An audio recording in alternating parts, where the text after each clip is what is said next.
And so we got a Tuesday live here. So I'm going to jump in here this evening before, for some of you wrap up your day, you're kind of winding it down. Others are already done for the day. So just a little bit of insight because I've heard some conversations over the weekend with individuals who are like, yeah, I'm ready to get through this Memorial Day. And some, partied their ass off, had fun, and others didn't, but they're like, okay, like this is a natural time frame by which I can start my new training program. And I just put on here 75 hard because that seems to be one that I hear from a lot of professionals, executives, leaders, that because it's a simple foundational program. I shouldn't say simple. It's not.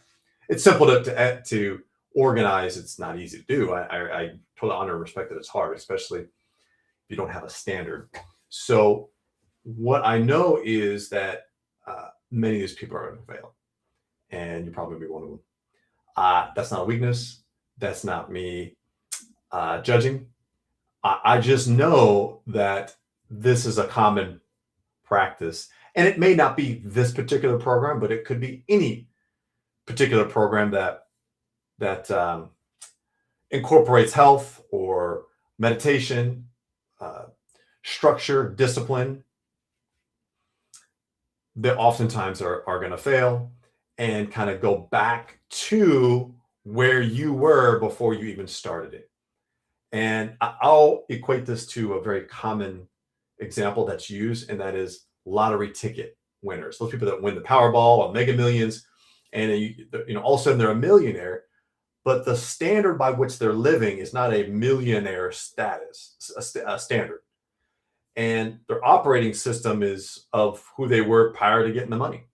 Then they win the money, and you've probably heard the stat that vast majority of these lottery millionaire winners or even professional athletes who just get tossed a bunch of money and then they lose it all because they're coming from a standard or lacking standard and have an operating system that doesn't know how to operate from that level. And the same thing equates to this. All right, I'm going to start and get healthy and get fit, and I'm going to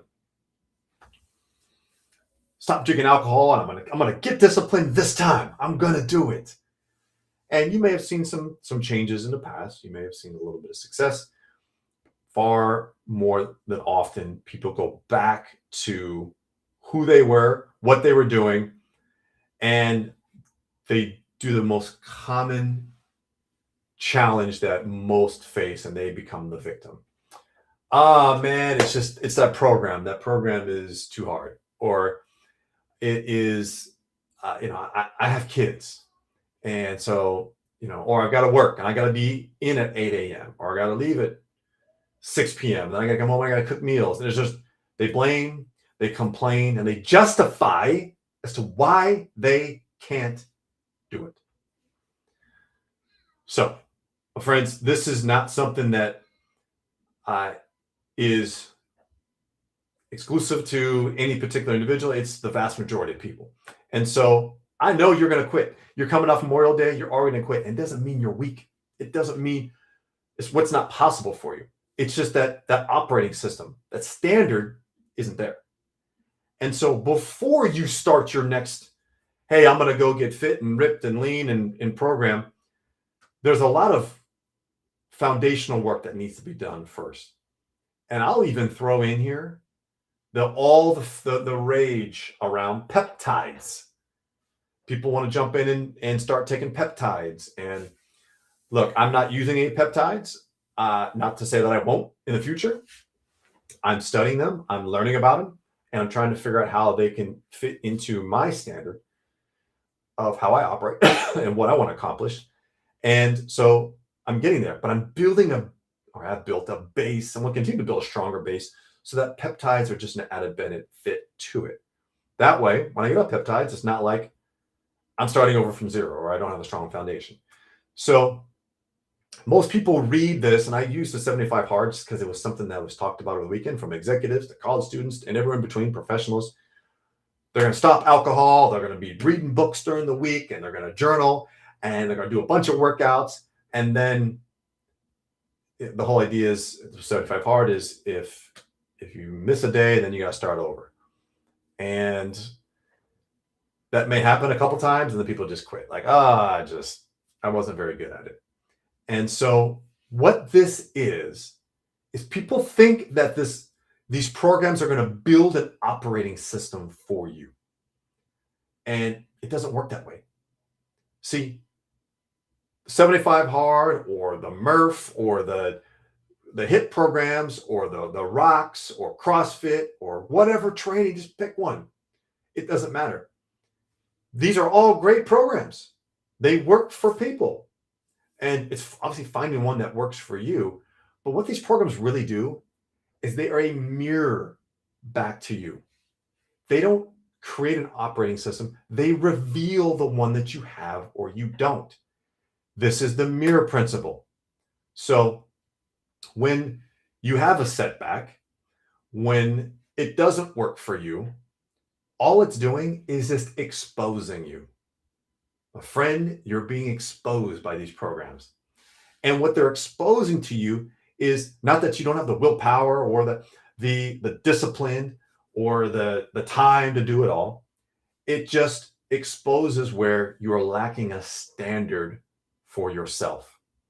And so thus these programs become behavior things. Like this is the behavior. I just need to get better at waking up in the morning, or I just need to get better at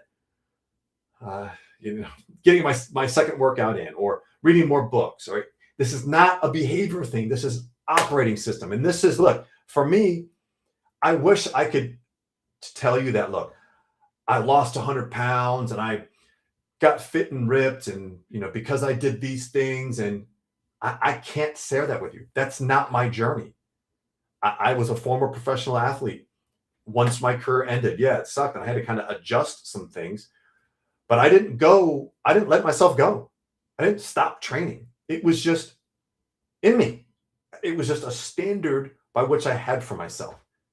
Now, I'm not perfect, and I've had an incredibly amount of ups and downs, from injuries to starting a family to being a single father, like things that are like, okay, how do I adjust now? I can't use this as an excuse that when I have the kids, I'm super busy and I can't work out and I have to make adjustments. What does that look like? I have a foundation, a standard by which I operate from that's already aligned, it's elevated, and I don't have to blame, I don't have to complain, I don't have to justify as to, yeah, there's some days where I can't get in the workout, but I do other things. For example, on my non-heavy training days, I will get up in the morning and I'll work on my hip flexibility. I'll work on my foot, ankle, hip mobility. I'll do my core work. I'll do, there's little things that I can do, but it's a non-negotiable. It's not like I do it all or I do zero.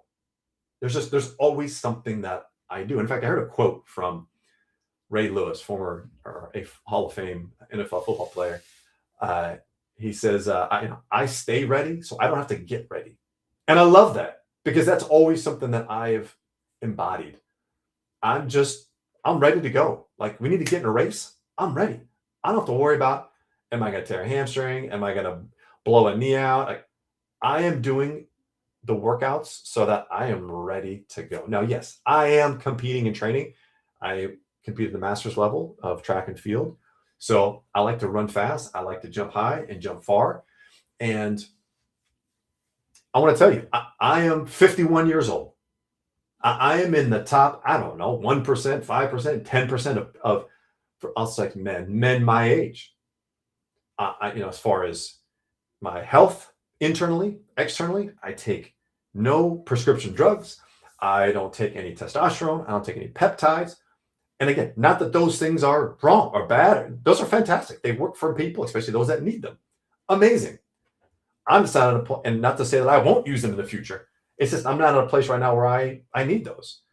And on top of it, I want to make sure that I have a standard established so that if I do need external support, that I already have a strong foundation of in my life, health-wise, as well as mental health. So if you haven't followed any of my stuff, my mornings are very structured and disciplined. I do something physical. I do a mindfulness. I do a meditation. I journal. I do reading. And then I connect with loved ones. So I send a quick text, a quick message, a call, connect with people, trying to build and maintain my relationships. That's all before I start my workday. And it's investing in me, making sure that, because I'm the priority. I am the priority. You are the priority. So what happens is when you start an exercise routine or you're in one, for example, man, I was in a rut where I was training, I was working out, but I just wasn't feeling right. I wasn't moving the needle. And when I realized, and this was the shift for me, I was lying to myself. I was using the excuse that I actually went to the gym, that I was actually doing something. There's a big difference between going to the gym or going for a run or doing a workout and actually doing something, moving the needle, making an impact on yourself. Doing a meditation, just sitting down and closing your eyes for 20 minutes is different than being intentional with that process and working through some things or being open to receive downloads, those type of things. So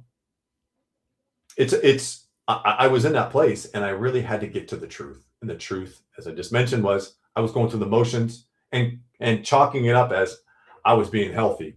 I was training, I was doing the work, when in fact that really was not the case. And so professionals, leaders, high performers, if I could give any advice in this process to make this really stick and to make it a standard, not just something you do for 75 days or not something you're doing only on, a couple times a week, is setting a standard. And the best way I have found to set a standard is to write this shit down. Write it down. I actually have a checklist of all 5 things, the 5 pillars that I work through. And there's usually 2 things I do in each pillar. So it's 10 things I do to start my day. And some of them take a couple minutes, and some of them, if it's a workout in the morning, then yeah, it may take 60 minutes. But I check it off. I journal it. I write it down. I'm very intentional with this. When it's almost like I have a coach, and my coach lives on my fridge. And I'm going to pass by that refrigerator in the morning and in the evening, or sometimes throughout the day, and I can see where I haven't lived to the standard, where I didn't check something off, and where I've made other things a priority. I'm not perfect. I don't expect you to be. But writing them down, it feels insignificant. It feels small. But my friend, it is huge. And for a lot of you, I'm willing to bet that's probably why things haven't stuck for you. It becomes real when you write it down. And so my suggestion for you, not tomorrow, but tonight, is writing down what your standard is for yourself. Meaning, and we'll keep it on the topic here, but what is it that you want to experience for yourself on a daily basis, health-wise, mentally, emotionally, physically? And write that down. What does that look like for you? Are you exercising in the morning? Are you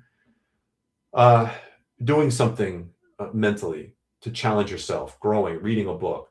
Just 15 minutes, 10 pages, like whatever it is something that I've done for years. In fact, I'm reading 2 books at any given time. One is a personal growth and one is a business book. And so I'll spend upwards of 15 to 20 minutes. I'll read a few pages of each one. And within 45-ish days, I'm usually done with a book, on to the next. So writing it down, following through with it, checking it off, that's the standard, man. Setting the standard for yourself. Look, I by all means, I'm totally open to what's working. What are you doing that's working? Drop that in the comments. I want to know, what are you doing that's working? Because I'm just one perspective, and other people need to hear it. So what other people are doing, because that's helpful. Like, this is, rising tide, right? Raises all boats. So what are you doing that's working? What I do want to say, and I'm going to finish with this, is these workout programs, any workout program you're doing, any standard you're creating, is not going to change you. It's going to expose you. And it's going to expose where you're lying to yourself and to others. It's going to expose your lack of a standard, lack of behaviors, behaviors around that standard, it's going to expose your lack of commitment to that standard, and that's okay. It doesn't mean you're bad or you're wrong or you're weak. It's a mirror. It's feedback. So all these programs, the 75 Hard, are simply feedback. If you have to quit alcohol and you're feeling some emotion around that, and you're feeling like, ooh, man, how am I going to handle social situations? Or, gosh, I really enjoy my weekly glass of wine or nightly glass of wine, or having a beer after a long day, or what am I going to do at business meetings? If you're worried about stuff like that, that's a mirror. That's mirroring back to you, my friend. You get that? That's mirroring back to you what your current standard is. Or if you are worried about how you're going to get your workouts in, or that you're going to be sore, or if you're going to have the time, like, this is all information for you. It's reflecting back to you. It's exposing you. And here's the thing. This is why most people quit. They don't like being exposed. Go take a shot. Get exposed because you need it. And your ego is going to fight back and say, well, I had to quit, or I had to stop this program because of XYZ. Put out whatever reason why you quit it. You're just being exposed. That's all. And you don't like it. And so you're trying to justify why you're being exposed. Get to the truth. That is what's going to set you free. That's what's going to help have a program for your life, whether it's physical, mental, emotional, whatever, where you're not doing these 75 days on, 75 days off, 75, where it is just the standard by which you live. It's unconscious. I call it being the torch. You are already it.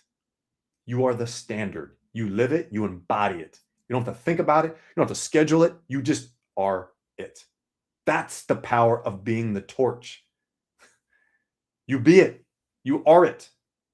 You don't have to think about it. You don't have to try to figure out how to schedule it in or make time for it. You just are it. And this is just one area of your life where you can be it. So, relationships, your business, your money, your parenting, whatever it may be. So this is just one. So again, we want to move from, hey, I'm doing this thing to get fit and detox of alcohol and get serious about reading books, to, man, this is a standard by which I live by.